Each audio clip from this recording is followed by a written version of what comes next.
So one of our two jurors for the exhibition is Anna Walker Skillman. She's the co-founder and creative director of Jackson Fine Art. Uh, this is just a small part of her extensive bio and history of her work, but I'm going to just kind of read a portion of this here. So, as co-founder and creative director of Jackson Fine Art, Anna Walker Skillman is respected and active participant in the arts community for the last 30 years. Jackson Fine Art is a member of the Association of International Photography Dealers, and she has previously served on their board. In addition to overseeing 9 to 12 exhibitions annually at the gallery, Skillman directs the artistic program of annual international art fairs, including Paris Photo, the Photography Show in New York, Art Miami, and Intersect Aspen. Skillman educates about trends within the medium of photography and lectures on collecting photography with private and public institutions. She graduated in art history from the University of Georgia in 1991 and then began her career working at the Haynes Gallery, a leading contemporary art gallery in San Francisco. In 93, Anna moved to Atlanta to manage the studio artist of Todd Murphy. After working with Murphy to help establish his career, Anna turned to photography and joined Jackson Fine Art in 1998, eventually serving as gallery director. She purchased the gallery in 2003 from Jane Jackson, who became curator of the prestigious collection of Sir Elton John. And with that, I am going to stop sharing and I'm going to pin Anna. Great. And so, Anna, the floor is yours. David, thank you so much. It has been such a pleasure to be part of this Juror exhibition. It's not the first one I've done.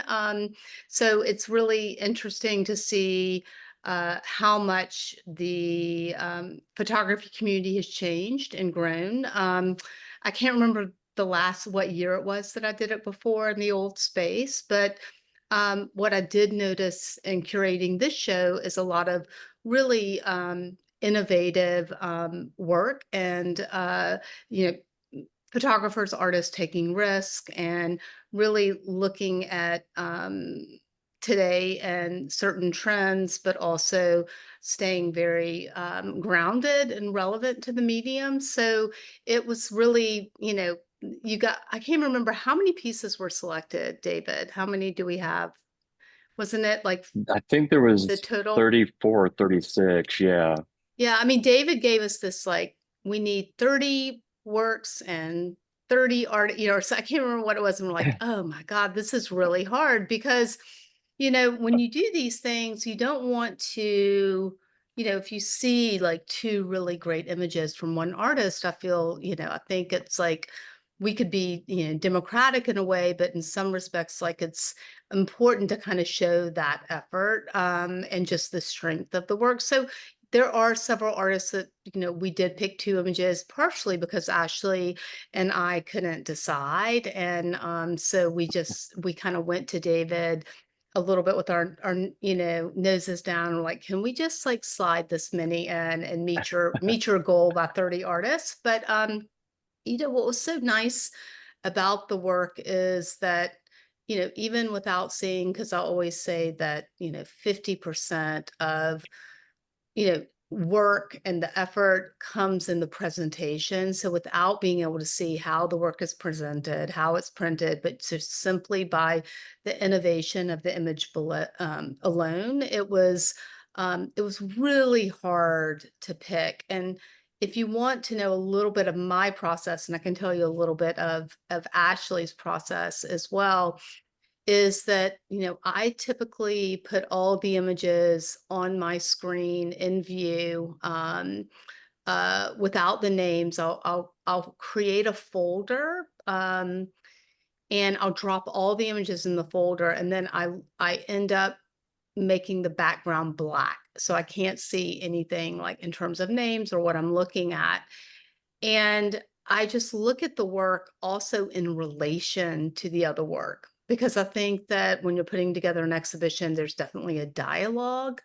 And even in going in blindly and seeing one by one by one, as I do look at them individually and I either leave them in the folder or I take them out. And so I end up with this kind of group of images that I think Mm. about how they relate to each other, but also the diversity of the work in the exhibition with the artist. And I'm looking at, things that feel, very straightforward, things that are more conceptual, portraiture, landscape, black and white color, the story that's being told by each of the image, but also try to select works that I haven't seen before, like something that doesn't feel like any kind of replica. Also works that feel like that they hold promise for, talent of the photographer that's making them. So if someone's working in architecture, I really, step back and I'll look at the skill of the actual image that is architectural and I'll say, hey, is this innovative or does this look like, you know, something that I'm seeing quite often on a more commercial. And I really tried to go through this group and, I didn't feel like there were many images that, I do this often. So I'll sometimes get 700 images and I have to pick, or 1,500 and I have to pick 50. And, I really do eliminate pretty quickly things that feel like super commercial. So I try to, you know, think about that when I'm looking at it. With Ashley, her process, Ashley just looks at things that she feels, I mean, especially given her eye of, you know, prior to working at Jackson Fine Arts, she was her own photographer. She went to SCAD, but she also worked with a lot of photographers that um, were on Turner that they used when they needed a photographer to come in to do the still shots for different TV shows and that sort of thing. And so they did all the media. And she has a really great eye because I think that people that are part of the photography group are also looking at working in the fine art world, but also how can they be innovative in, a more commercial world. So, I think that there's a balance between the two because I definitely think that, fashion photography is incredibly strong and some it feels much more innovative than others. And whereas like even if I'm looking at this group, I can say there's a number of these that could, where a commercial advertiser or someone in marketing would take the image to use to create a, some kind either editorial or even like statement, which I love that part of it. I'd much prefer to see in the commercial world something super innovative than just what we typically are used to seeing. So in this group of work, we really did we had to negotiate a bit, and so there were a number of them that she felt really strongly about and that I felt strongly about, and we had to really do that, like, you pick one, I pick one, you pick one, I pick one. So there's was a lot of really strong work, and I just wanted to mention that. And then, of course, coming and seeing it on the wall is always so surprising because honestly, some of the work shines and other works don't. And I think that also has to do when you're talking about presentation, and that again, 50% of it can be the presentation. It can be, photography is such an expensive medium. And if you're using you know, glass that's reflective, it can change the way your image is seen. Is it framed traditionally? I mean, it's just such it's a tough medium because it is expensive when it comes to the presentation part. So I do just want to mention that like in understanding the way that you present your work in a kind of a gallery setting or how someone's going to have it in their home, there is like different um, ways of presenting the work that can elevate it. And we always talk about this in the gallery that we can pull a print out and we can say, oh, this was definitely like in the 2000, 2015, everyone was framing in white. Everyone had a border. Everyone, no more mats, printing with a border, mounting with a border, and framed in white. Like this was typical. And then we'll pull something else out from the 90s and we're like, the black frame or face mounting, people are face and back mounting, and just like hanging the work, the way you see a lot with, in like a Starbucks. Like, I really discourage showing work without the corners, being like encased in some kind of like frame, as opposed to like just, with the bracket on the back and hanging it. It to me, it's not protected. The edges aren't protected. UV coating on top of a print shrinks and it expands. And this, all these things that I've learned, 20 years plus. So I've become very clear. I mean, Andrew Moore's trying to convince me about the new printing, not the not like printing on aluminum, but the UV where you can obviously print on anything. And I said, bring it on, but I need to see the print. I need to see what it actually looks like, because sometimes and this is different from dissect, I think it is, where you're printing on the different aluminums.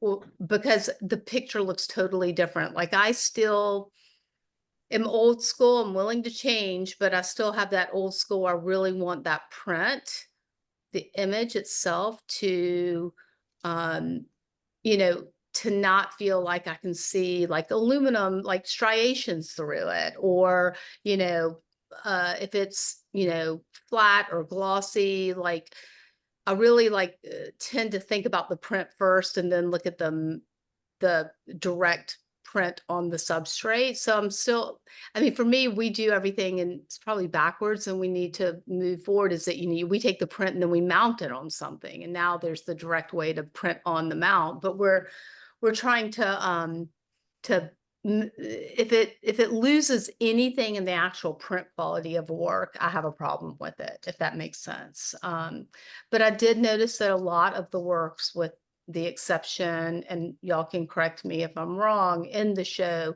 I think Chris's work was one that was done through like a cyanide, it was done a little bit with the old processes.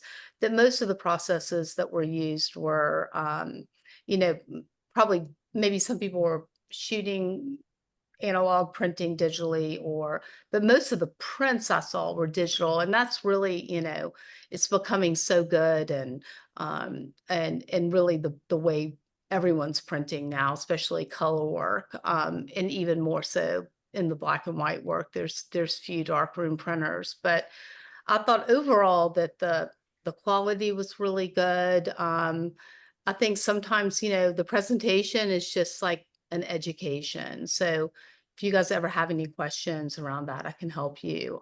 You could tell the people that spent more time in the presentation or thought about it. But again, it's also like kind of putting it in a frame and putting it on the wall.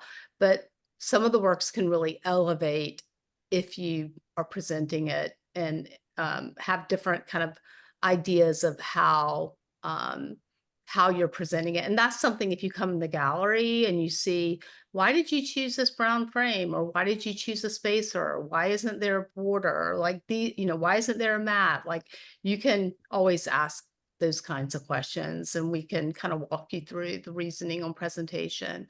But yeah, and I also was very impressed with the show on color in the back room. That was, even though, they were tacked up, but there were just some really beautiful um, uh, conversations, and a couple of pieces that sort of blew me away.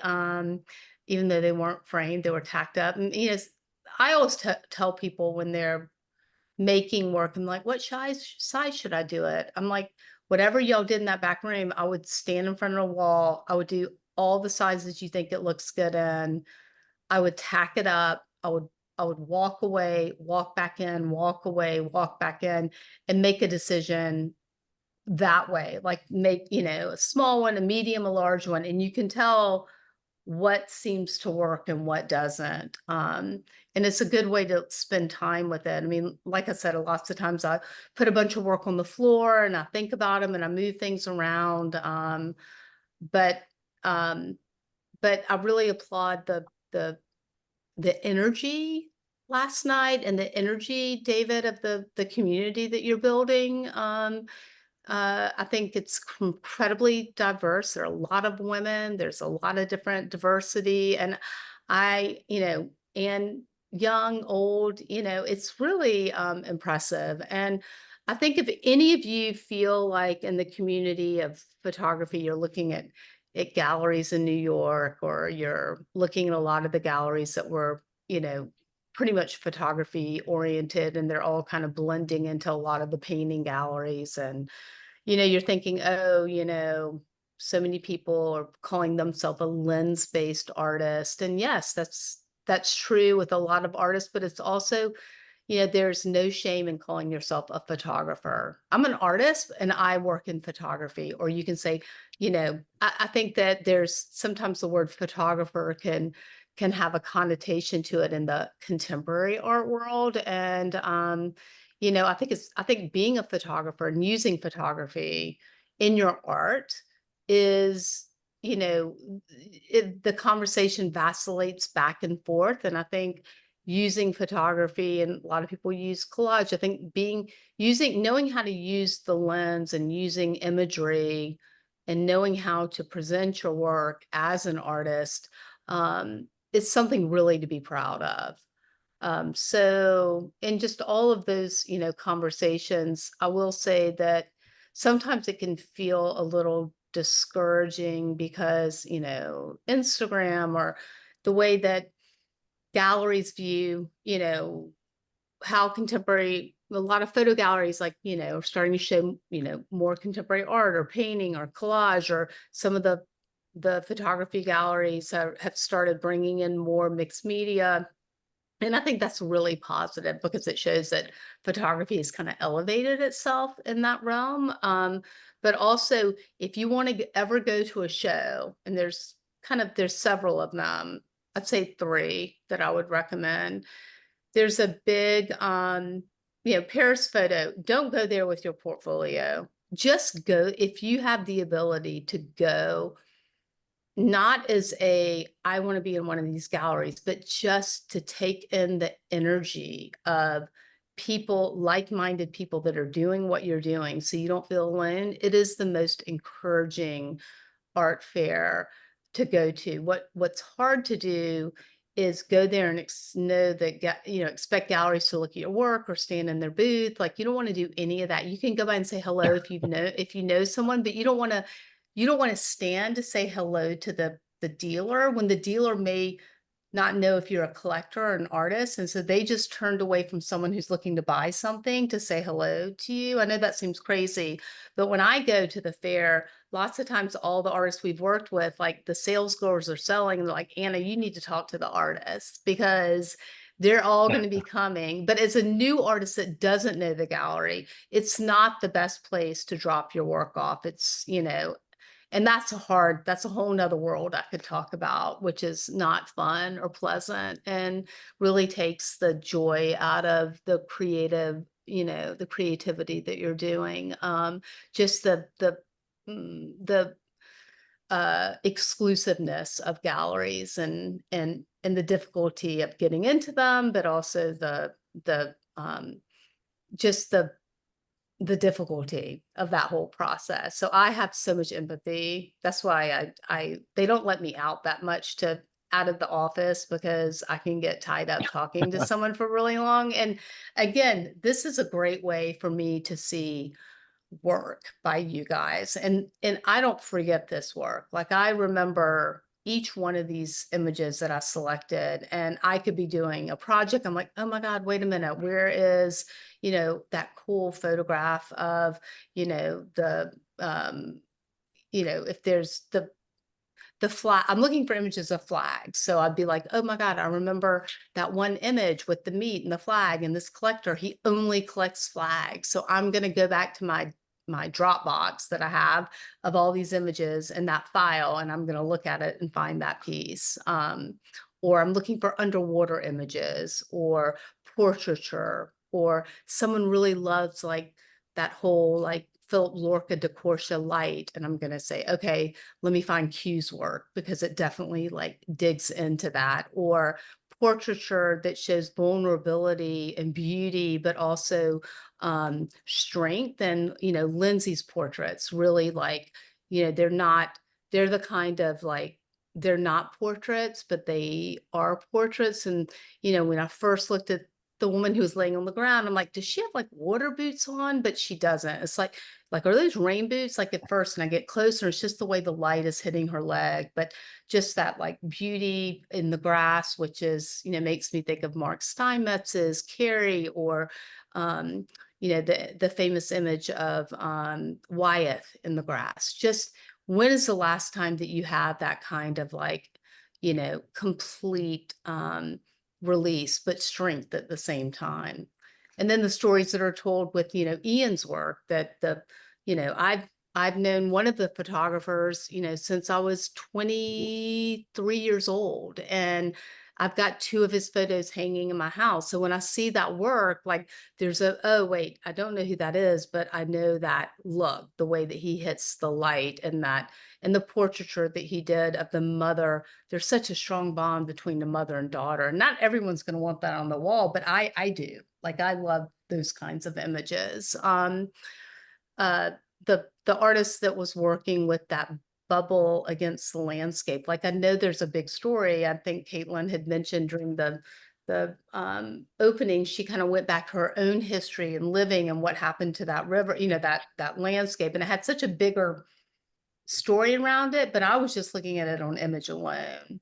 So anyway, I could go through and talk about a lot of these, but this is sort of like where I am when I'm going through the different works. It was really joyful to pick these, and it's when I'm at my best and I can be there for you. I'm not always the best person in my gallery for you, and I apologize for that, my time, but this is a place that I can do that, and I do really enjoy it. So thank you all for the opportunity for me. I just talked a ton. So if you guys, I need to give you guys time to go through and talk about the work. Well, thank you, Anna. Yeah, that was Yeah, all you're fantastic welcome. stuff. And yeah, we should really bring you, we should bring you in to do a talk for APG on like uh, navigating the gallery landscape and like Yeah, absolutely. learning what to do, what not to do, which sometimes can be even Yeah. more important. Yes, it's true. I'll tell you how it is too, and if you show me a photo and I don't like it, I'll tell you that too. And I'll tell you why. I won't sugarcoat it because none of us have time for that, so Great. Okay, well, so before I bring up the deck again and start going through the photographs, on Wednesday, I sent out an email to everybody and said, hey, are you going to be coming in Friday night for the show? And if you are, do you want to talk about your work? And I always do my best to capture the responses to those emails. So I'm only going to be calling on the people who responded to that email. But if for some reason you missed the email or you didn't have a chance to respond, just drop a note in the chat and I'll make sure to call on you when I get to you. Or if you thought that you had responded and you see me like fly by you, just like drop a note and I'll circle back around to you. So let me share again.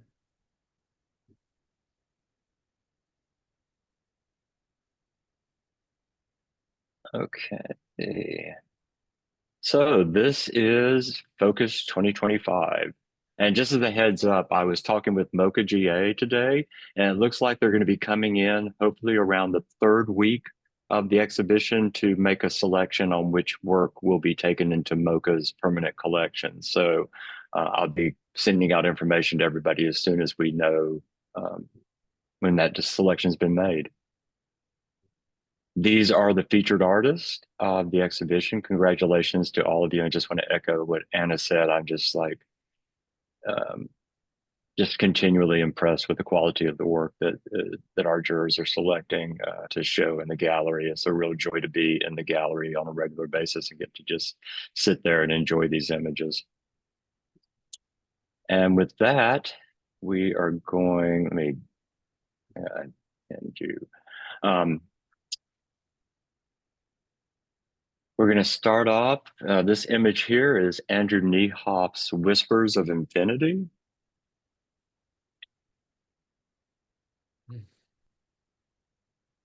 This image is from Anne Berry. It's self-portrait at Mina El, I do not know how you pronounce this, Triangulo. And unfortunately, Anne had something come up and she could not be here tonight. Hmm. This image is by Blake Burton. It's called Alley Street. He also was traveling and was unable to be here this evening. He had some images from this series that were in our most recent portfolio exhibition.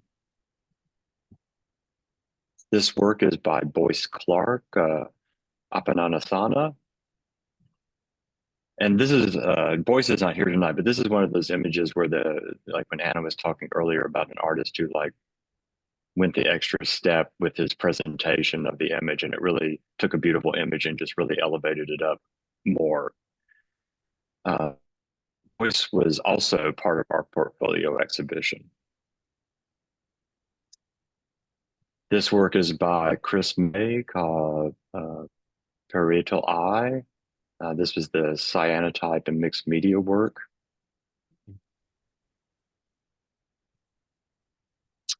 And Chris May was part of portfolio. This work is by Christian Wayne, Desert Rut.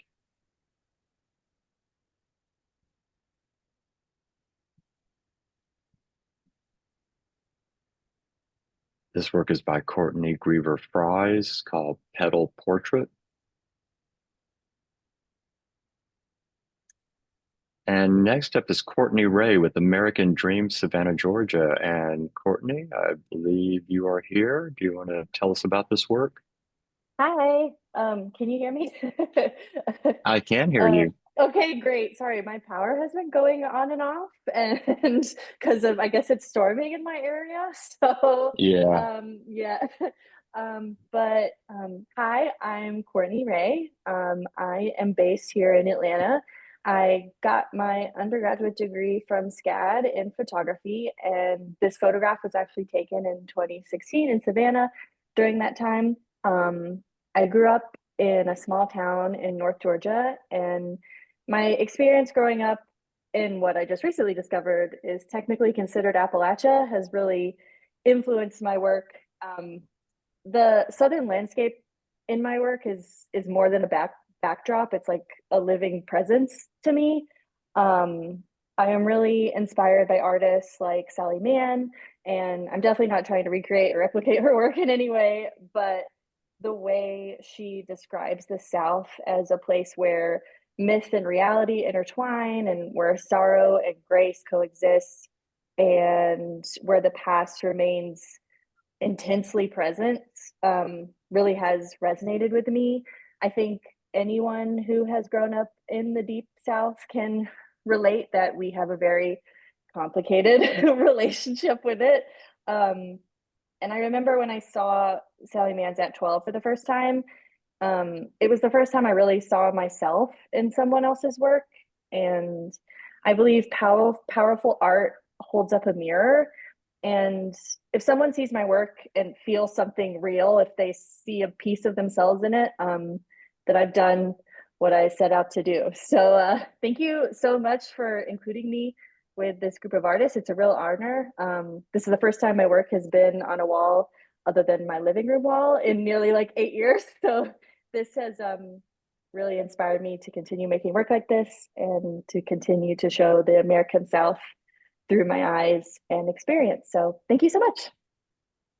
You're welcome, Courtney. Yeah. This was such a great treat because we didn't know it was your work. And, I, of course, saw the flag, and I don't always pick flags, but I had to have this one collector that was like all flags. And also I noticed, even though it was in 2016, like I'm really drawn, I know this sounds crazy, not only the composition, but like the little flowers and any kind of like power lines in how they're like reflected, but all the angles and the shadow of this and the way you cropped it on the left hand side that kind of wants you to get more like you want to kind of squeeze between the frame and then the edge of that white edge so you can go and see what's happening on the other side of the building. But yellow is so in right now, which is crazy. Like, see it everywhere. And not that, it against the burgundy and then the flag, and there are all these different like shades of yellow and red and pink. I just thought it was a really quiet but very dynamic image. So congratulations. Really great work. Thank you. You're welcome. Thanks, Courtney. This next work was by Dale Niles. It's called Make a Wish. And Dale planned on being here tonight, but something came up at the last minute with family and she could not be here. So, um, I'm just now seeing the shooting star in the sky. Now that we have it up on the computer screen, I have to go visit this in the gallery again. And this piece is by Deja Armstrong called Protest on Capitol. And Deja, you're with us tonight. Would you like to tell us about this image? Hello, yes, I am. And I do want to make a disclaimer. It is storming so bad, so you may hear some thunder and lightning. If you do, just ignore it, just adds a little effect to the photograph. But yes, thank you so much for actually having me in this exhibition. This image was actually captured during the April 5th Hands Off protest. It was when the organization 5051, when they were organizing like the 50 protests in 50 states. I attended it and we actually marched from Piedmont Park 2 miles all the way down to Liberty Plaza. And I remember taking this image. I was handing out pins, the Regulate Guns Not Women pins. And I just remember walking past this scene and I was like, I don't know, it just felt nostalgic in a way, even though I was in the present moment. And I had took a picture of it on my Polaroid. And then I was like, wait, I need this on film. So I actually took this on my point and shoot. So it wasn't even on my Minolta. It was on a simple point and shoot. So that just lets you know it was a raw image. And like I said, it was shot on monochrome film. So that grain, it just adds an extra texture to it. And it just creates a timelessness as well. And in this image, I believe it's just so many different layers that you can dissect with this, again, with the film. Secondly, if you look right at the bottom, you see the little girl on the shoulders of, it looks like her dad or a parent. And it's just letting you know this is cross-generational and it is timeless. And then if you look even deeper, you can look and see like the different signs that's on the protest signs. And if we're looking at this like 20 years from now, you can look back and see exactly where we were at the center of the civil rights movement of Atlanta, Georgia. And I just feel like this image, I don't feel like, but this image is so powerful in so many different ways. Um, and again, it's so timeless. It was just when I saw this, when I got it developed, I knew this had to be in something. And I just feel like this needs to be in a history book because, again, the timelessness and the rawness in this image is just undeniable. I mean, you can't deny the energy that's in this, no matter the age, the gender, the religion, whatever side of the wing you're on. This is just a raw truth. It is what it is, and it just makes a very straightforward statement. And like I said, it's undeniable. And this image actually came right after I kind of made my stance in saying that I want to go into the documentary photography sector. And I want to say that that's my form of activism because I feel like right now that is so important. And this is a way to use art as activism, art as an activist and art as resistance, protest art. And this just makes a statement without me even having to say anything. Again, this is just the raw truth, and it just says, this is what it is. And this is really one of my favorite images in my archive right now. Completely. So yes, thank you so much. Thank you, Deja. Yeah, Deja, it could. I was gonna say it's true. I mean, we pull out Steve Shapiro's work from the civil rights movement and it says stop police violence. And it's like the same protest, it's an image from the 60s. Like it's remarkable how similar, we're in the same space. Um and so it's wonderful to be able to look at Steve's work as a reminder of what we're dealing with today, that it is something that we can, try to continue to improve on. And then in 20 more years, we're going to have the same, we're going to look back at this photograph and say, wow, this looks like it could be today. So I think your mission of doing documentary for activism is so essential in the role of photography. I mean, I think these news reporters do it every day, and they put their life on the line to document what's happening so that hopefully we can see the real truths of the world and not created ones. So thank you for this piece. Thank you. Thank you so much. Next up here is Doug DeSilva with Agony Ecstasy. And Doug, you're with us tonight. Would you like to speak about this?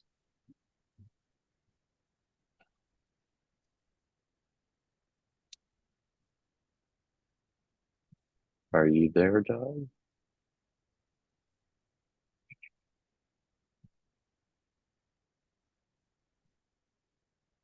Thought he was in the room. Let me just check real quick. I could be wrong. I don't see him.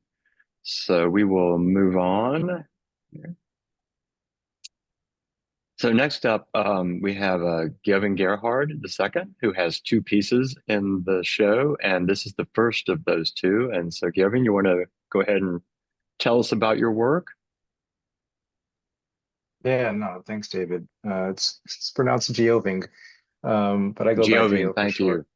Yeah, no problem, no problem. So yeah, uh, my background is computer science, so not photography at all, but I've been fortunate to practice photography for the past 12 years. And for me, it's really about documentary. And when people ask, well, what are you trying to document? It's more so document my life and my experiences first and foremost, and then see how those might be relatable to others. But in this case, in this particular picture, we haven't had a snow day since like 2019, a really good one at least. And so I was really excited when I saw the forecast. And whenever I see pictures of snow, what comes to mind for me is Times Square, especially from a street photography perspective, like these large cities that have bright lights. And, part of me was like, why does New York get all the fun when it comes to all these iconic street photographs, right? The South has something to say, so to speak.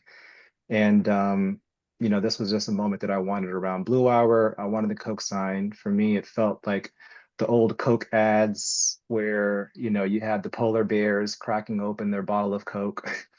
And so, this was what that the scene represented for me, was just capturing some of those nostalgic emotions that I experienced growing up watching those ads, a feeling of connection and belonging and pride, with Atlanta, and wanting something that felt very Atlanta, but also could be evocative of, many other cities where snow is present, which is key given that a lot of people that are, now call Atlanta home are transplants. And so this might be, resonating with them as well in terms of where they may have originally migrated from. So. And your second work, Solemn Steps.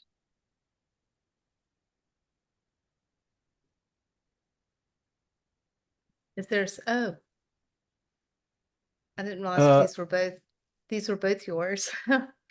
Yeah, I mean, I did want to mention that I am a huge Saul Leiter fan. So mm, initially, looking at the Atlanta and just the connection, but this was something that was like really different, you know, and so I didn't associate the two works together, the same person, but I thought that you really did, you know, what's so amazing about this image is the architecture on the left, the white, and then this kind of moving into the dark and what you got on the stairwell. And then the very small part of the trees that are coming up in the very bottom against the black, you know, it's something that's sort of easily missed. And you know, you really have to, and I do this often where I look at all, you know, four corners of the work and kind of come in.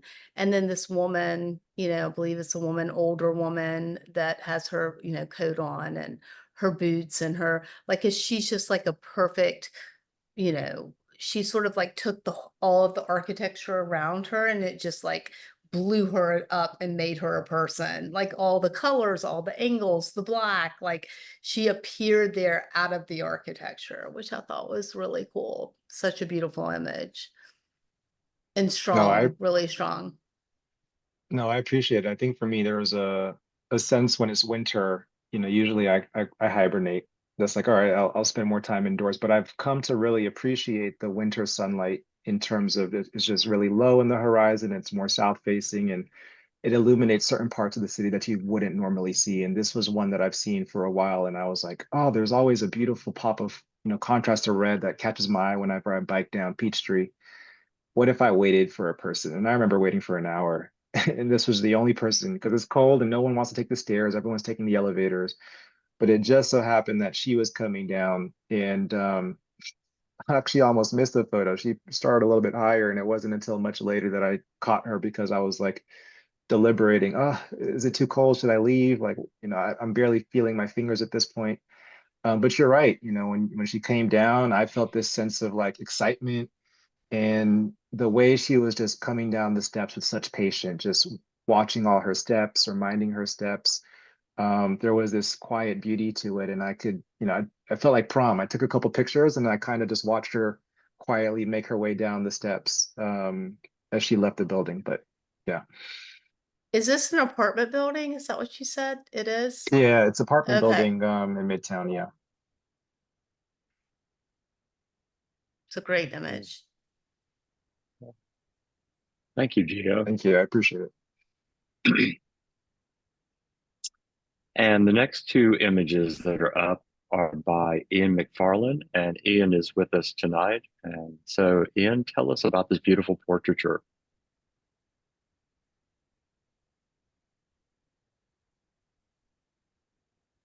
Hi, everybody. Thanks for having me. Yeah, Can you hear me? Okay? yeah, we can hear you.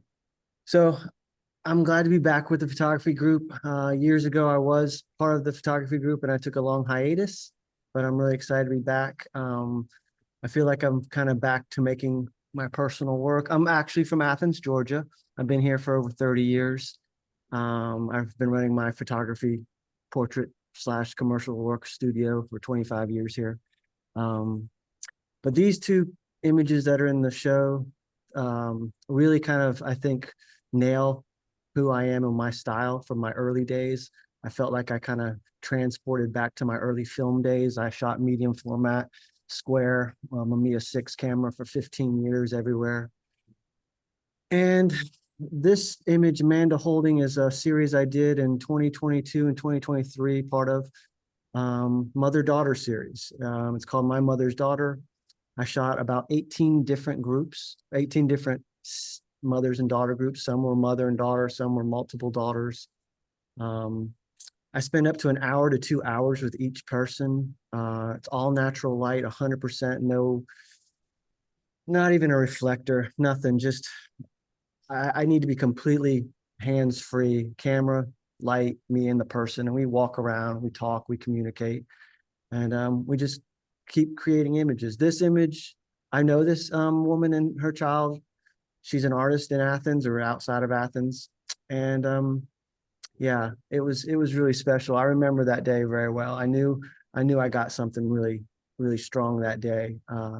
I actually remember pulling over after I left her house. I pulled over into a church parking lot 1 mile up the road because I had to look at the back of the camera again because I wasn't sure what had happened. I was sort of in a flow Uh, state for 2 hours, and I was like, I think I got something pretty great. I got to go back. I got to look at this again.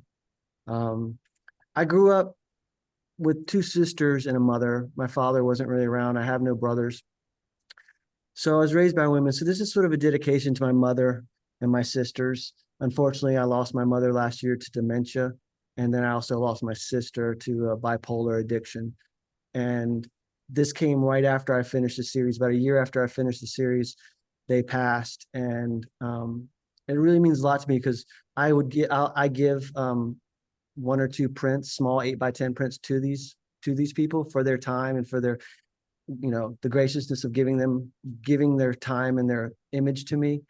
And I'm really just like, I hope that this little girl, Eva, sees this image in 20, 30 years and just is like, wow, that's me and my mom. And that really means a lot to me. So, yeah. Yeah, Ian, I just want to comment that I've known Ian again for many years. I mean, we're not in direct contact over the last 5 or so years, but the work is, I mean, what he was doing 20, 30 years ago, when I bought or collected his work is the same kind of posture of like the figure looking straight at the camera. And there's such a intimacy in that. But what I think is even more interesting in this image is the way that you have like cropped the way the tree is sort of like veiling them. And then to the left side of the girl, it comes really in focus, the blackness of the leaves, and then it kind of drops down. So you really have this like light, dark side of the photograph. And interestingly enough, it's like in the dark side is the young child, but at the same time, she is the gaze, although they look very different, the way they're cocking their head is like exactly the same. And Yeah. also the way that just those underlining sort of like gestures of the mother holding her fingers. But what you don't really see unless you look closely is that the mother has her hand on the other side of her, like touching her underneath her dress. Like she's fully enveloped this child, but she also is not, the envelopment of her is just that like protective mother shadow and not that constrained motherly some of us mothers have this like, it's showing a real independence between them, but a silent interdependence, this very gentle and loving and strong. And, for a child to like take a photograph or look at the camera, there's such a vulnerability in that age that, I see a lot when children are photographed at that age. And wow, that's a really beautiful, I mean, and again, there's certain things that I'm attracted to, like Sally Mann, and we have our own eye of things and this is, this I just thought was kind of flawless in its execution and the print quality. Even though it wasn't silver gelatin, I still No, I know. applaud it. So I don't miss the dark, but I do apply that same state of mind and that same process in my yeah, I control can and tell. manipulation of my image now. It's just a lot of burning and dodging and not really Yeah, using the image, but like I did with my hands in the darkroom for all those years.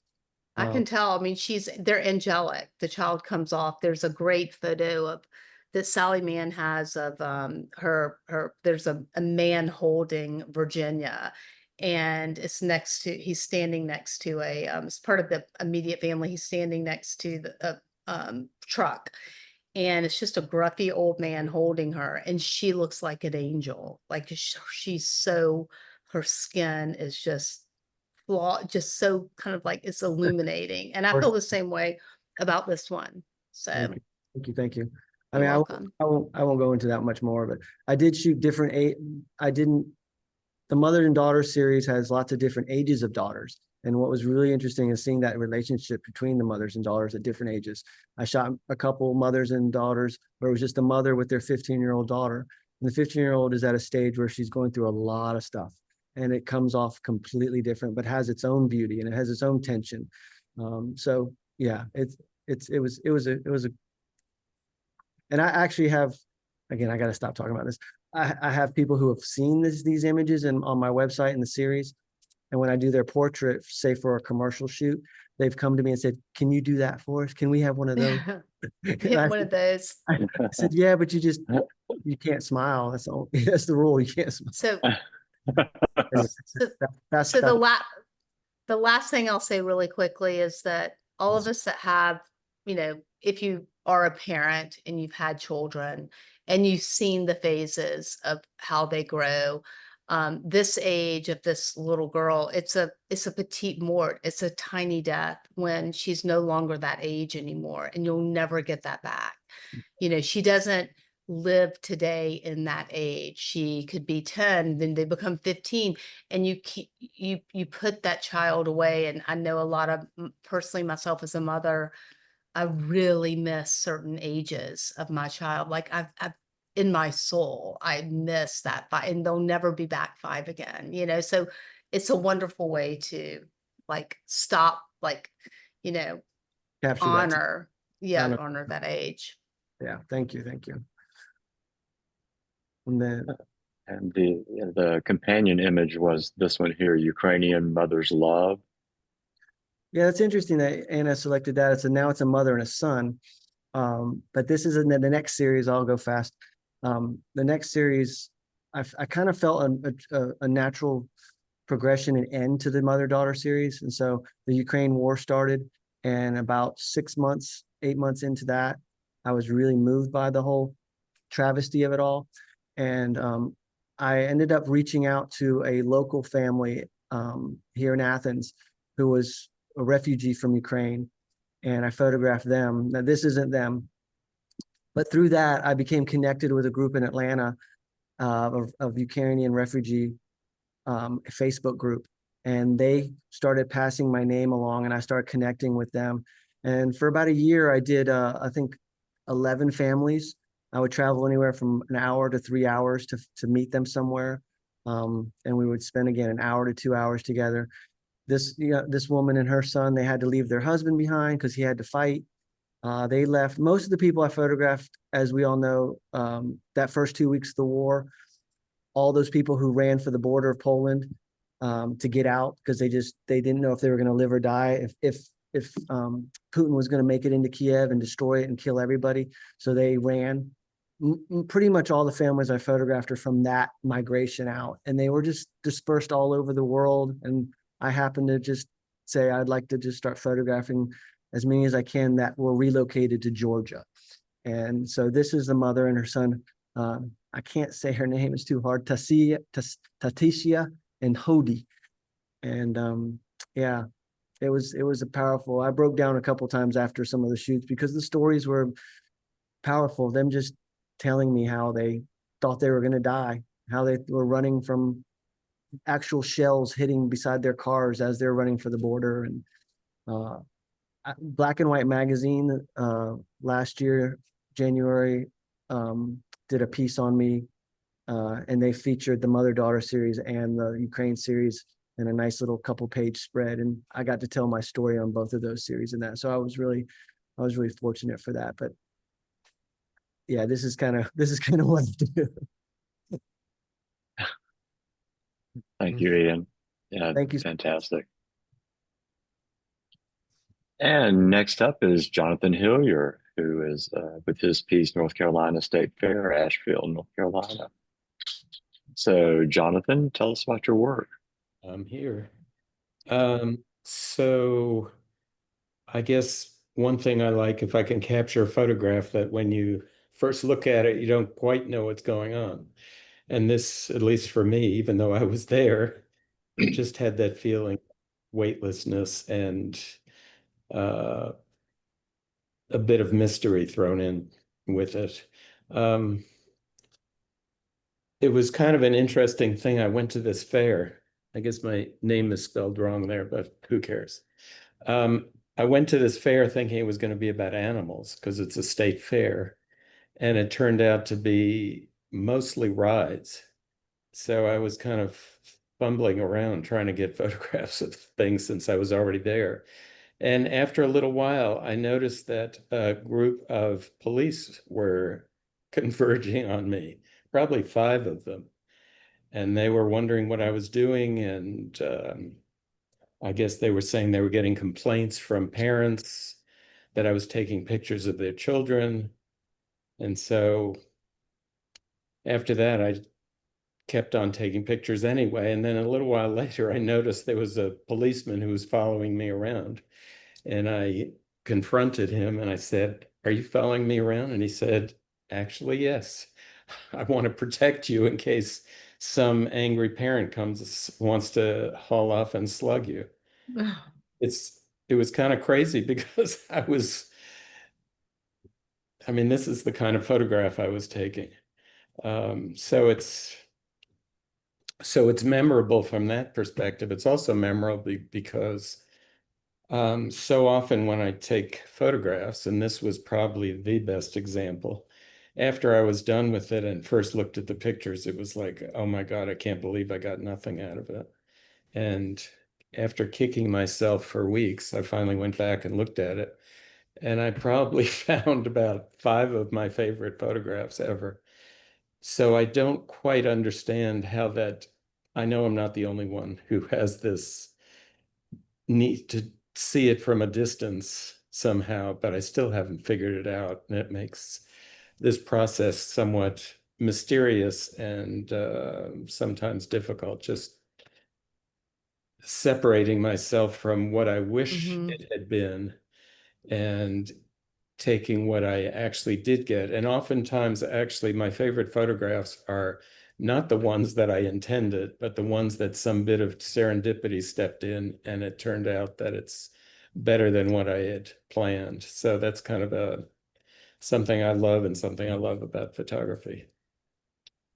So Yeah, I just wanted to say, Jonathan, I mean, I thought this was a real standout image. I mean, it first of all, elicits a lot of like memories, but just the composition and the way, I mean, there's so much movement in this image. I mean, it has them in the clouds, all the different kids are very much dressed within their personality. And you've got the shoes, you've got the sneakers, you've got the untied shoes, you've got the Nikes, you've got, the girl in the combat boots, you've got the corduroy, pants that are too big. I mean, it just is like, it's a real slice of a certain time and age. I thought that it was such a fun image, and this would be something that I could totally see like having, and seeing on an everyday, never tiring of, just like putting a big smile on my face, because it really is a great photo. Congratulations. thank you very much, Anna. Appreciate it. I haven't really seen anything like it either, so. Thank you. Yeah, apologies on the typo. Doesn't matter. You got it Despise very my best close. efforts. You got it close. You got my first name spelled right. That was good. It's too much retyping when I'm putting these things together. I haven't found an easy way to cut and paste all this stuff in yet. But Yeah. speaking of names, for anybody who is wondering the order that we're going through tonight, we're moving through based on the artist's first name. So that's the order of the photographs that we're doing tonight. I forgot to call that out at the beginning. And so next up is Joshua Yates with his piece Motor Lodge, Florida. So Joshua, tell us about your image. Hi, my name is Joshua Yates. I'm based in Savannah, Georgia.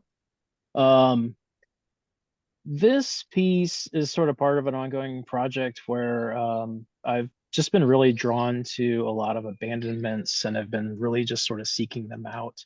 It kind of came from a really low point in my life personally. I started becoming really drawn to these and really kind of getting really back into photography through my divorce of a couple of years ago, and then subsequently losing my job, which because I also had owned a business with my ex as well, and so this is sort of part of a being drawn to these spaces has been sort of a reflection of just sort of my own like sort of personal Ooh. kind of apocalypse and looking for these like post-apocalyptic landscapes and Hmm. and then then the whole photography aspect of it has really been therapeutic for me, and it's really helped me kind of not only express myself but also sort of have my own little rebirth and sort of finding myself anew again. Mm. Yeah. This, and I'm shooting mostly medium format here, and and this is sort of traveling the highways and byways. I've been sort of exploring the country a little bit, looking for these abandoned spaces. I don't know if you can see here. I'm currently in Maine right now. I was escaping the heat of Georgia. This is my van back here, which is sort of my mobile film lab and mobile studio. And so we're just sort of driving around, just like looking for more of these images, and I'm just sort of collecting them, and just it's definitely a journey, physical journey, and also sort of a journey of self as well. I thought that was your background. I thought you had a photo behind you of these. Oh, like, I'm actually in Acadia National Park here. I'm in Maine today. Yeah. I thought you had like like a wallpaper of like the Nope. trees.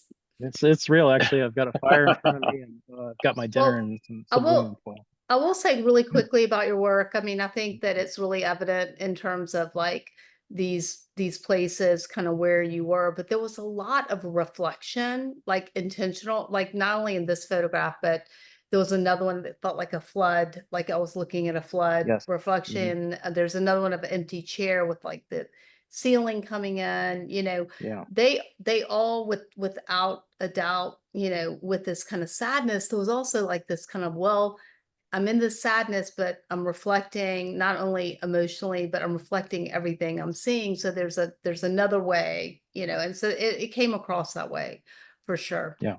It was hard to pick an image. I think Ashley chose this one. I wanted the chair. So, that Oh, was, great. Yeah.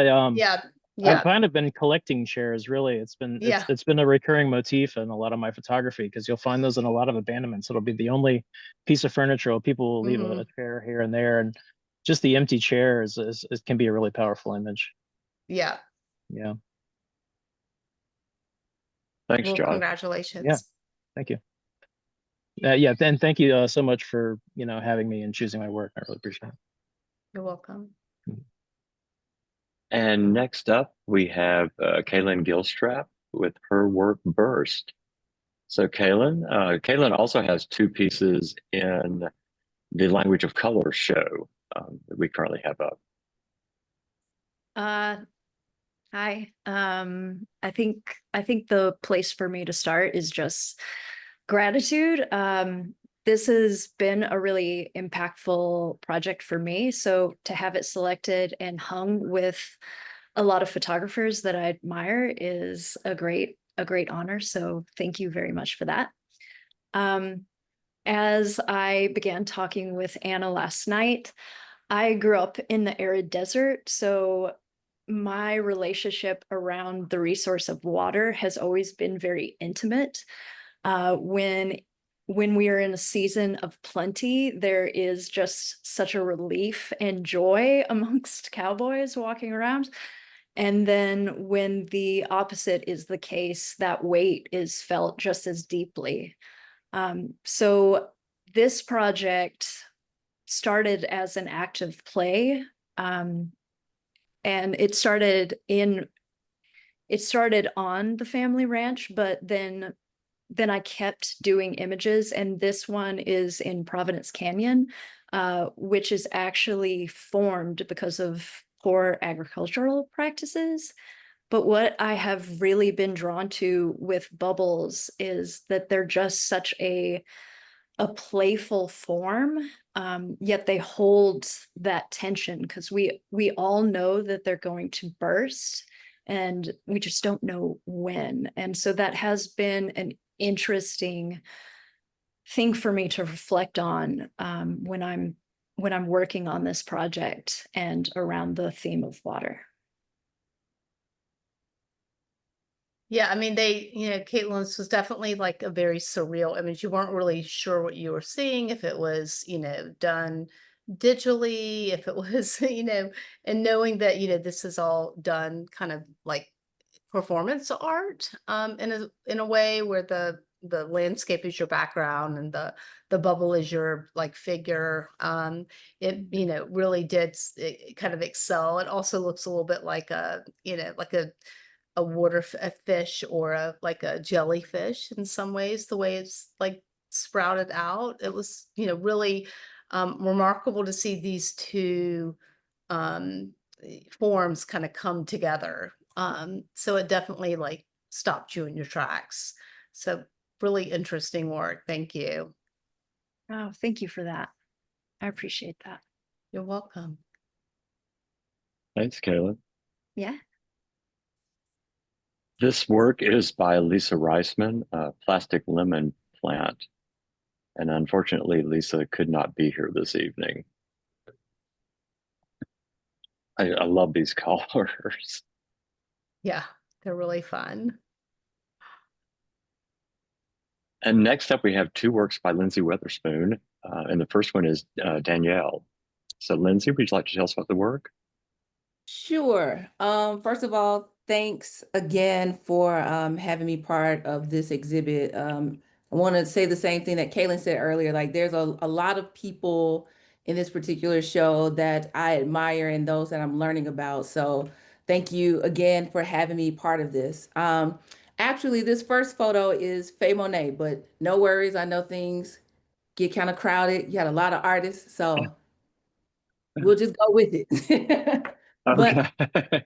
yeah, this first photo is well, first let me tell you what the series is. So the two photos from this particular series called I See Myself in You is about the necessity of having more visuals centered around Black, queer, non-binary, trans women, and those within the umbrella of LGBTQ. I also collect a lot of photo books, and very few of them show this one particular community of queerness. So I started off the whole project with doing self-portraits, and then after that, I started putting out a call to say, hey, I'm doing this because of this mission that I have of creating this living archive of Black queer stories. And it just kind of went from there. I started the series in 2022. And right now at 2025, I believe I have about 25 participants. This same series also has a video component where I'm not only kind of immortalizing them through the still image, but also through video, because we don't want these particular voices and especially how they sound, the words, the verbiage that is used in a particular time to be lost. So that is pretty much the whole idea of this particular series. I've made this work with a digital medium format in black and white on purpose. I feel like there's a piece of nostalgia and a piece of like history that's connected to it. Kind of like going back to the earlier work of the protest work. Also, just kind of feeling like if you go back to it 20 years from now, you just don't know when it's made. So I wanted to have this timeless and timeliness of the images that were created. So the two photos that I have here, with the first one being Faye Monet and the second one being Danielle, the whole point and the whole idea um, of these photos is that I asked each participant where would they like to have their photos made. And the reason for that is that I believe that I personally don't want to have any control as to where they want to be photographed. I asked them to find a place that makes them feel safe, a place that they may go to meditate, read, whatever the case may be. So with each person that I've made photos of, I have not chosen where we photograph. It is completely up to them. Some people have been in their living room. Some people have been in their backyard. So, a good amount of them have been in an outdoor space. But again, the only thing that I have control over is where we do the video interview, of course, for sound and for lighting. But other than that, people are in their safe space, and you can pretty much tell that that is where they want it to be. So again, the name of the series is I See Myself in You. I will be talking more and more about this work. I feel like with this particular exhibit is giving me the confidence to start talking about it a bit more, just because I've been holding on for this work for the past 3 years. So if anything, I'm just very appreciative of being a part of this particular exhibit. Yeah, Lindsay, I just want to say both of the images are really well executed, not just like in subject matter, because I didn't know that we were looking at, queer. I mean, I'm not thinking of it that way. I'm thinking about sheerly the composition, the lighting, the execution of the image, and the way I feel when I look at the work, which is incredibly like vulnerable and beautiful. And like, it makes me think there's this really beautiful photograph of Emmett Gowan where he photographed his wife, where she's got this like weird looking teeth. I'll send it to you. And the light's like coming over her. And it just like, it's so strong, but there's something really about guiding light that, it's inhale and then exhale as well. And I just really love, I mean, the clothing, the satin that she's wearing, which, has its own textures in the photograph, and the way that the foliage is like, connecting to her leg, but also connecting to her head. And it just has this kind of push-pull to it that I think it's again kind of a flawless image. So congratulations. I love this. You don't know how she's really feeling, but whatever it is, I'm drawn in and I want more. Indeed, thank you. And it's funny that you say the whole inhale and exhale, because that is part of my practice with each of these people. Because it's one thing to talk about like their own personal legacies or their coming out or inviting in stories, but I always tell them to kind of like breathe through the whole process, because this is very vulnerable work. This is things people are telling me, things that they may have not have thought of in like the past 10, 15 years. So for them to trust me to be in their space, it really matters. And so again, just gratitude to the people who have participated and those who will be participating, and then also being able to share just with a much broader audience. Great. Thank you, Lindsay.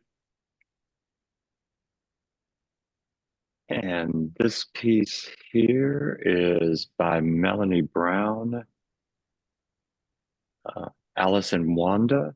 And Melanie was unable to be here this evening.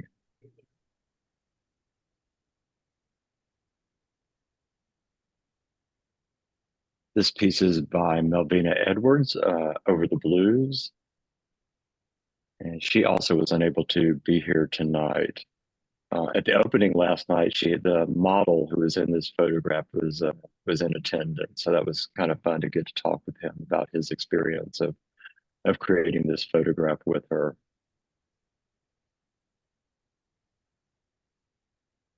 Next up, we have two works by Quintavious Oliver. And so, Q, you want to tell us about this first one, I Live Alone with You?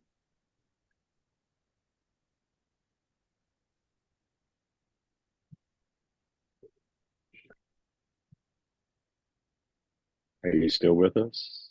I thought I saw Q in the room earlier, but perhaps we have lost him or I was mistaken.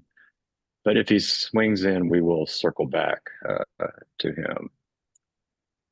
This was and then the accompanying work, I do not know how to pronounce this word here. So if anybody knows how do you pronounce this, just speak up. The Venus Callipyge? I'm not sure. Me either. It was funny. It was funny. I didn't realize, I didn't know the name of the photograph until I was putting this deck together earlier today. And it really does kind of echo that there's a famous Venus paintings. Mm-hmm. Yeah, the light is pretty beautiful in this, and there's so much to kind of explore. So it's not one that you can look at quickly and move by. You want to kind of take every, part of the frame and really look at it. I Yeah, love his if you don't sense of know, light. yeah, uh, Q's fascinating. I mean, some of these photographs, like this one that we saw before and stuff. Sometimes when he's photographing these people, I mean, he's like sometimes just practically just met them, and he's photographing in these very intimate settings. They're just fascinating. And this work is by Scott Loudon, Punta Cocos. He is in Hawaii on assignment, so he's unable to be here tonight. This piece is really fascinating to see in person because, and you can kind of get a sense of it here because it's a double exposure, but it looks like in person that that there's physical layers there. It really has a sense of depth to it when you're looking at it. Um, it's very, very interesting. Like when I first saw it, I thought he had like face mounted to like a couple of different layers of plexi or something.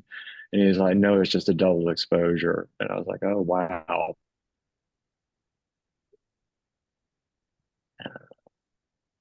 This piece by Seth Tichy called Munitions Ready 2. And Seth was hoping to be with us tonight, but was not able to join us. And if you missed this piece in the gallery last night, it was because it was facing out front. It's the piece that we have in the window.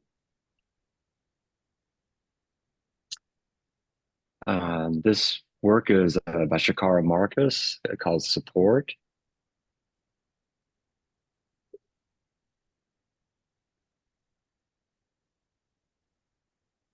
This piece is by Steve Denberg called Hidden Truth. Steve is busy photographing the World Cup, so he was not able to be here tonight.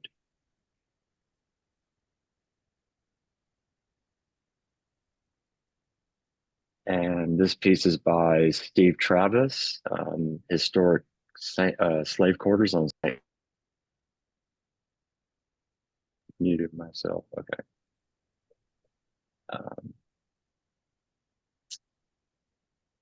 And we have two works by Tom Meese. This one is Alice at the Art Museum 2. And the other one is this one called Golden Sea. And Tom, I know you said that you didn't want to speak about your work tonight, but I was wondering if you could, this item that's floating in the air, what that is. But we've had a lot of questions about this. People are fascinated by this work and wanting to know about this material that's floating above the water.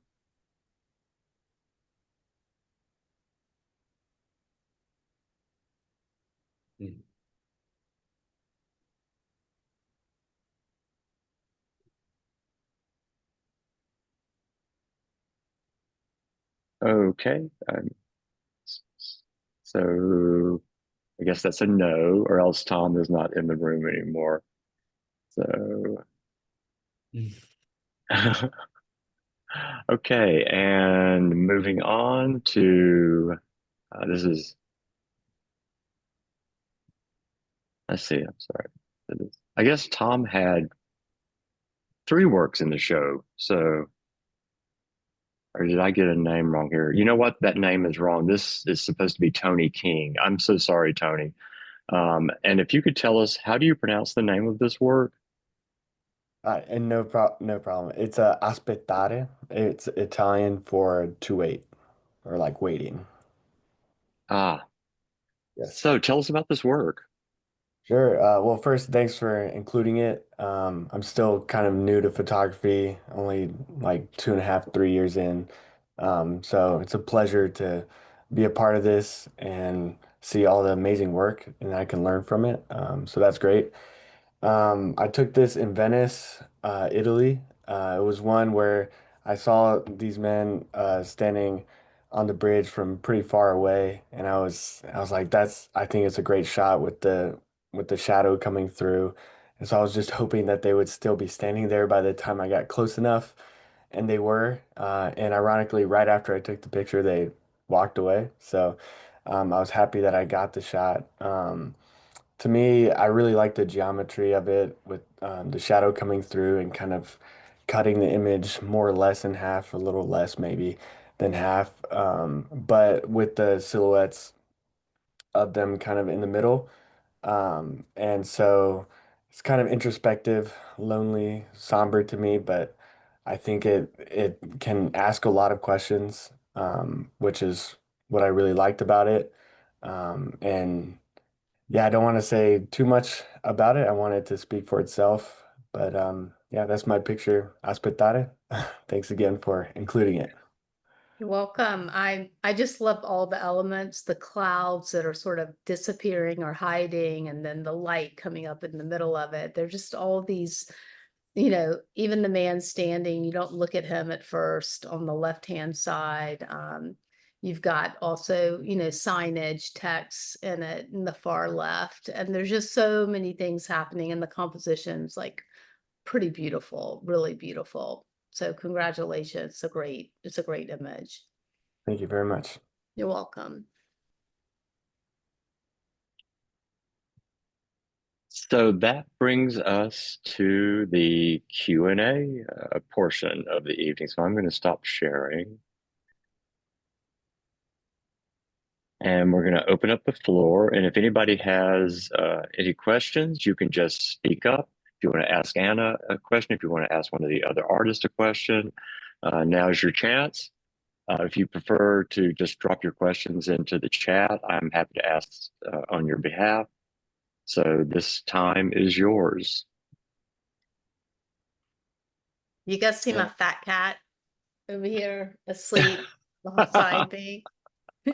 His name is Chubbs. We That's call how him your dog Chubby. earlier. So both of your pets love that couch. Then it must be Yeah, really comfortable. they do. They do. They like to be close to me, I think. He's a good one, Chubby. I did have a question for you. You mentioned you were going to say three shows that you recommend. You Oh, mentioned the Paris Photo Show, and I was and then I curious what didn't the do other the other two. two. Oh, sorry. You kept us I think, waiting. yeah, sorry about that. I That's was okay. gonna say APAD in New York is a Okay. great one to attend. And then there's a photo festival called Arles in France that is not so much of a art fair, but it really is kind of geared towards photographers and lectures and exhibitions, but less so about like their workshops and things like that. But it starts in the first part of July every year, but the whole town just becomes this like photography mecca. So all your favorite photographers that, a lot of them you may admire, they're there, which is like so fun to, be like, oh, wow, this person's here and you get to meet them. It's a much more casual setting. So that was something that I think is pretty, it would be really great to try to attend. That's awesome. Thank you very much. I appreciate it. Yeah, sure. You're welcome.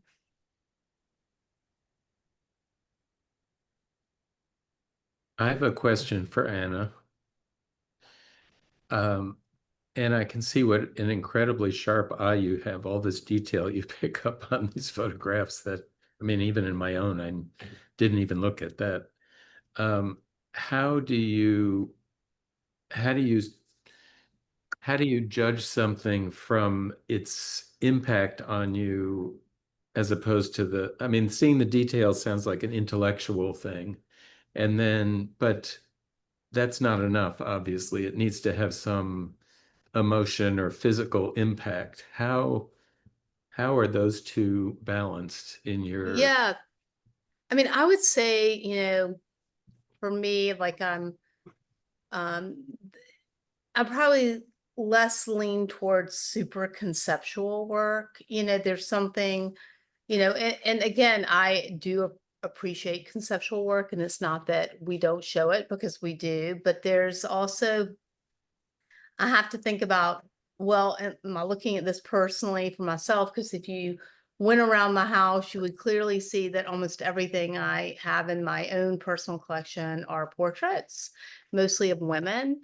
But, then, yeah, maybe when Ian's got his work, or Lindsay, or I see a portrait of a woman, maybe my eye goes there. There's something about that I am very drawn to. But I also think about the audience that I'm showing. That's really important. I mean, an exhibition or an artwork that I'm showing, like in an exhibition in Atlanta, it's going to feel very different than what I'm proposing in Paris, for an art fair.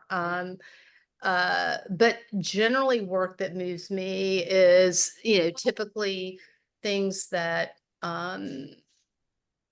just from that are technically really strong, but the emotions first and then seconds really technical, so that I can really kind of stand behind it. And also just kind of like what you said, Jonathan, where you look at something and then you walk away and you look at it again. So a lot of it is timing. There are a lot of artists that come to me and I'm like, I'm not interested. And then I suddenly have this realization. I'll pull a book down, or I'll go through, I'll go and find them and say, wait, what about, I have this memory, this incredible image bank in my head of things that I've seen. I'm like, wait a minute, there's something there. And I'll go back to it. So it can sometimes be just the time, what, people look at work and they're emotionally drawn depending on where they are in their head. But as far as exhibiting and selling and showing something or making selections for an exhibition or for an art fair, it's really lots of times strategic, because you have a business and you have a lot of artists you've committed to, and when you're picking works, we have shows where we don't sell one thing, an exhibition. And as an artist, that would make you feel, oh my God, what, how is this possible? And as someone who's supporting you as the artist, it's there's a time. It certainly is not the end of the world. What it did is gave an artist the attention, and brought in writers and brought in collectors that would come back. And we always find we'll do a show of an artist, and a great example is Lala Sadi. It's an expensive price point. We'll have 10 works in the show. The show will be up. We will sell maybe one sometimes, and then we have 9 other pieces, and then throughout the year we sell the whole show, over time. So then it's a success. So you have to look at successes in all kinds of different ways. We have an artist right now who's been really well known and popular, and we used to sell just dozens of her works, and we don't sell her work much now because it's maybe not in trend. So she spent the whole year getting museum donations and doing other projects that have fulfilled her, both, well, some financially, but it's just it's what's hard to do is to keep it going, long term. I think that you have to be really true to what you're making, and not continue and get someone you think has a good eye to do an edit, because you guys are terrible editors. You don't know, you're terrible. You need someone in there to be no, no, no, no. Yes, this is the one image out of all 10 of these that's gonna, so I need 10 more of these. I can put these others in, but I'm telling you right now, they're gonna be in the background. So you sometimes need a good editor, to help you and have you look at, you may pick your 10 favorites, but have someone come in and look at the 20 and say, why did you pick this 10? Maybe you should add this one, take this one away. Allow each other to edit, because I think there's a lot of conversation in that. Y'all are the worst editors. Thank you. That's I mean, I know that's really a big blanket thing to say. That's not always true. You're probably not all bad editors, but I can't tell you how many times that I've spoken to artists. I'm like, oh my God, send me the whole thing. Let me just take a look. Let me just see if there's something else in there. Like they're like, here's 20 images. And I'm looking, I'm like, this is the show. Okay, well, like, I think we've got 2 here. I don't say that, but I'm like, send me the whole thing because like, I want to see everything. You're in it. You're living it. I'm a different perspective, you know, and I'm not always right. Believe me, I'm not. I am, you know, there are many a times I go to an art fair. I'm like, what was I doing? You know, and it's humbling. This business, man, it is humbling. You are not alone. You are not. That is, I mean, when it I is was a showing grind. my catalog, when I was showing my catalog to Alan Avery the first time, he was going through, and I had about 20 images for him to look at, and he said, you photographers, he said, I can see you have stuff here. He said, but you just don't know what to show. He's like, send me your whole catalog and I'll figure out what is usable in here. It's good to have someone to do that. It's good to go So, back. Gio, It's go ahead. Yeah. No, thank you. Sorry, Enoch. You're saying it's good to have someone to finish your thought. I was gonna say it's good also as an artist, just like Jonathan was saying, like go back to old work, you know, and help you understand why you're making the work you make today. And you'll just suddenly see like, good God, I don't know how every time I take a photograph, there's a cross in it. Like either it's written or like it's on a pole, like everything I see is like a cross or, you know, there's a crack every time I take a photo, there's a crack in the sidewalk. What is that? Or the back of, you know? So I think it's important to really revisit work often. And No, if I you like have that. work, we have an artist that did something miraculous where, I mean, you know, Angela West, Yale student, formal 8x10 landscape photos that had its time, like when she was taking them, like people love them, like large scale, beautiful Cibrochromes and photographs of her dad in Dahlonega and just like, you know, and then suddenly like no one's really looking at those anymore. She's sitting there, you know, with 2 teenage kids or, you know, 8 to 10, or now they're teenage going, what am I going to do? And I'm just like, so she just like reoriented those Cibrochromes, went out and got some acrylic paint and started painting on them. And, you know, she's an artist that's like, I want to do a show. I'm like, you haven't done a show in 8 years. Like, what are you working on? You know, what are you doing? She's like, give me a show and I'll produce the work. And I was like, I don't have the ability to do that, like affordability without seeing. And she's like, give me a show. And she's persuasive if you don't know her, but I said, okay. And she's a friend. I've known her for 30 years. And she brought in the most beautiful painted photographs I have seen. And like, I just looked at her like, what the like, where are you in your head? Like, you're not a painter, you're a photographer, but wait a minute. Like, you know, you could probably sing, she probably can sing too. Well, she was in a band years ago. Like, she's one of these people. I was like, this is your use of color is so incredible. Like, I'm so alarmed and blown away. And we can't, everything she's ever produced. And if I could get her to work more than she does, because you know we could sell more, but we have nothing of hers to sell because everything she produced we sold. Mhm. And she's a talented photographer. I mean, talented artist. I knew she was a talented photographer, but she's a talented painter. So don't be afraid of like, I don't know. I'm not saying go home and paint on your photos, but cut them up, you know, like, you know, if you don't like something, it's okay to rip it up and throw it on the ground and like see something new, you know? So don't be so hard on yourself because, you know, it's photography. There's a lot of pressure. There are a lot of, you know, I don't look at Instagram, just so y'all know. Like, I don't have time to scroll through images that are this big. I look at Instagram and that's me, and I'm not the best person because I'm not great at marketing, but I look at Instagram to like see who you are. and to look at a couple of pictures, but see who the kind of person you are. I'm very interested in you if I'm interested in your photographs. I want to know, but I mean, I know that Instagram gets photographers a lot of work, a lot of recognition, but yeah, I really, I don't, I think it's hard. I think I think doing what you're doing now, getting yourself in front of people that are, galleries that are selling work, or if you can sell work on your own, absolutely, build a website where you can do that.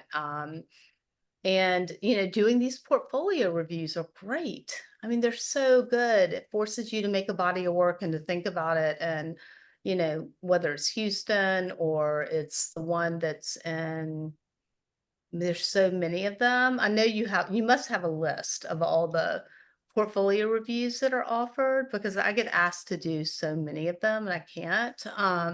But that would be a really great resource to have at APG, like the contacts, the name of the people, like, because when you go to those portfolio reviews, I know ACE, Atlanta Celebrates Photography, did them. I think it's really important to do them in person. I know it's not always financially, but like to be able to stand in front of someone. I'm really into the whole, like, face-to-face interaction with people and touching and seeing, and that's sort of whether it's a client or artist, I think it's really important. If you can do a portfolio, rent a bunch of tables, for crying out loud, and just like put them in a big circle and just have people, like, it's not that hard, but to see the prints is really important, I think, as opposed to JPEGs. Yeah. No, I like that. I appreciate that. I did have two questions, if that's okay. The first one was around what you mentioned in terms of the gallery process. I think a lot of photographers here on the call have mentioned looking at photo books for inspiration. And I'm curious what the process of selection and editing looks like for a book versus a gallery. So the question is, when you're looking at a piece of work, how do you know, is it best suited for a book or for a gallery? The second question I have is around, your comment around sometimes photographers may not be the best at self-editing. And so I'm curious, given the opportunity to do a portfolio review, is it better that they share more photos with the reviewer or less photos, being mindful that the reviewer may want to see more variety, or may want to see more than just what the photographer might hand select or something? So one thing I do at portfolio reviews, and been a long time, I edit it.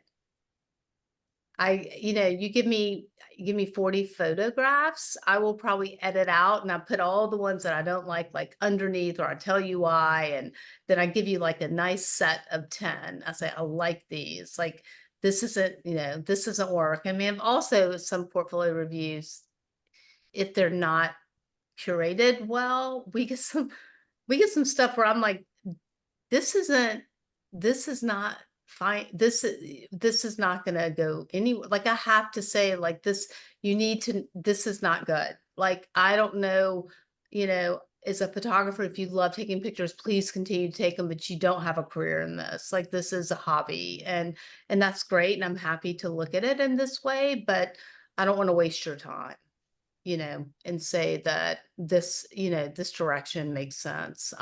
As far as the first question you asked in terms of the book, you want to print that thing big and put it on your wall? Do you think it has impact? I think that's the way sometimes. I think one of the most beautiful things about a book, and I do this all the time in the portfolios that we show. When I say portfolios, I mean, proof prints, right? I'm a stickler about, once you've shown a client prints, you edit them, you put them back in the box for the next person that's going to go through them, so that they have impact. There's nothing worse to me of going through a box and seeing something that doesn't make sense. So I edit a box like a book, where the photographs have conversations with each other, and I'll put a white piece of paper down if it needs to be alone, or if you're looking at it side by side, it's a conversation. And then the next one, I'll turn it over if I think this one needs to be on its own. and then I put it over. So I think about it when I'm showing a portfolio as a book. And I think books are one of the, we're so lucky to have Fall Line Press. I mean, obviously all the artists have to pay for their books in some way or another by like sticking a print in there, but Fall Line Press is a great resource to talk to Bill about how to go about that. People are, publishing books themselves. I think that one of the best things about going to Perry Photo or going to APAD, really Perry Photo, is that it is the book publishers is incredible as the booths. I mean, it is like, you're like, if you don't think your work has a place in the photo world, you will find a publisher and you'll be like, man, they get me. Like, you'll be like, I mean, I didn't even know you existed. And it's someone like Stanley Barker in London, who's an incredible book publisher, that, so those are the kind, and I know this stuff's expensive and it's hard to get over there and do that kind of thing, but I mean, you don't need to go more than once, frankly, because it's the same every time, kind of, except for like face recognition. But you go once and you'll be like, okay, I've taken the photo book. I've got all the list of the book publishers now. I've got all the cards of the Bush publisher, I'm from Atlanta. People love people from the South. They're interested, they're intrigued, those are the kinds. So all you have to do is say, I'm from the South, I'm from Atlanta, to the book publisher, and then send them a note and say, if you really want to get on people's really good side right now, for $56, you can send a dozen Pearson Peaches. You get online, you go to Pearson Peaches, you send a dozen to somebody, and they think that you have fucking hung the world. They're like, peaches from Georgia. They're really from South Carolina, I think. But to get them at your house, you got to make sure they're there and they're going to receive them. But in the summer, you got a friend, you got a book publisher, you want to see your work, you send your book dummy with those dozen peaches and they're going to look at it. You got to get creative. I had one person come in with a Tiffany's box and I was like, oh, what are you doing? You want me to look at your work? Okay. I mean, that's so superficial and awful, but I try to be creative all the time. I always think about like, what is that person, especially in sales, I do it all the time. Like, how am I going to shift that person's thinking so they remember me? My grandmother had a portrait of herself. I can't remember. She went to Parsons. She was a painter, and she sent it to I guess my grandpa. It was like this big. On the back of it, it said, "Try to forget me now," and that's my philosophy. Like, try to forget me now. Like, you're not going to forget me. I'm going to do something. You're not going to forget me. So, Pearson Peaches in the summertime, man, that is like, if you're trying to get a job in New York and you just wrote an email to someone, send their ass some Pearson Peaches. I mean, you're not going to believe what's going to happen. They're like, who is this dude? They're either crazy, but you gotta stand apart. So that's the last piece of advice I have for you guys. That's all I got. That's all I got. Is 9 o'clock. Okay. I know it's going on 9 o'clock. I have like this is longer than I left my house this morning to drive I'm 40 minutes away from the gallery in Decatur. I'm 11 miles, but I'm off Candler Road. So I'm out of this house in these shoes since 8 this morning. So, well, thank you so much. You're welcome. For tonight. It's a pleasure. Yeah, this has been great, Anna. So thank you. Y'all think I'm a big bad book, but I'm really like silly. I'm very silly. You can't tell everyone that because I have to keep up my but I'm super, I'm less so that. But please, this has been very enjoyable. I appreciate your time and your passion for what you're doing. I keep doing it. So great. Well, we'll be talking soon, and like I said, thank you again. It's such a great show, and you're so welcome. Yeah, y'all have a wonderful evening and wonderful weekend. I'm Yeah, headed have a down great to, weekend. by the way, I'm headed to Serenbe tomorrow because John Chiara and Angela West are doing a talk at I think like 10:30 or 11 at Serenbe. And I don't know if they filled up those chairs, but if anybody wants to take a ride down, John's got his huge camera, you know, that he totes on the back of his. He's brought down the big, like, you know, trailer camera. If you Google Oh, John wow. Chiara video, you can see it. And he's out there and taking photos and doing a residency in Serenbe. So if you don't have Wow. anything to do His work is tomorrow, beautiful. it is. He's really, I mean, he takes it back to you know, the basics. He makes one photograph a day. So really remarkable. Great. All right, Okay. guys. Thank Good you. night, everyone. Thanks so much. Okay. Good night. Thank Bye. Thank you very much. Thank you, Anna. You're welcome.